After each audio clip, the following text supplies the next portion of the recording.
Ben here, back for another week of news taken directly from the trash bin of other harder working news shows and remixed for your viewing displeasure. In bitter business news, it was reported that Sears Incorporated was purchased by a rich YouTube kid that reviews swimming pools for a living. He heard that Sears wasn't liquid and thought if he could buy Sears, he could just put some water in it for his next video. Until little Eddie Lampert bought Sears, the credit sharks were indeed swimming in his pool. Though the pool left little Eddie with a few dozen nickels, he was overjoyed to be able to throw those into the pool and make a new video. Eddie's parents looked less than overjoyed when Eddie bought such an expensive pool. They were generous enough to provide enough water for Eddie's next pool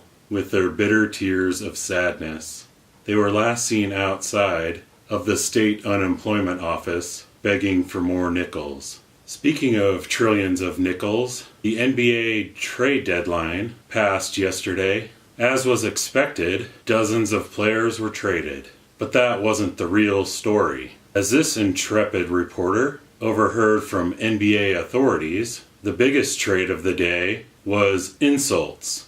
Insults, a 7-foot-tall, sarcastic, one-named player from all around the world, is such a valuable player to the NBA that the entire fabric of the NBA, its image and marketing, are all centered around him. Insults has been traded back and forth between teams like the Lakers and the New Orleans Pelicans, between the 76ers and Oklahoma City, and even Toronto and San Antonio. Insults has been traded back and forth between opposing players as well. In fact, Insults has been the most traded player in NBA history, with the distant second being Luke Ridnour, who was traded 4 times within a week. It's always exciting to see where Insults ends up and how Insults will affect the NBA playoffs. Keep posted on all the latest insult news on Ben's Bitter Twitter. Speaking of insults, celebrity news is next.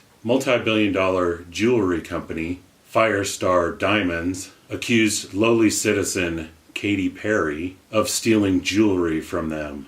As a part-time struggling singer, it is really poor taste for the jewelry company to go after such a vulnerable person with nothing but sincere intentions of storing the jewelry in her closet forever so nobody else will steal the jewelry. While the case will go to small claims court for the $120,000 of missing jewelry, it is hard for me to see this leaning toward the jewelry store, who is clearly taking advantage of the destitute singer. Well, that's all the news we have for this week. My name is Bitter Ben, and that's about all I can take.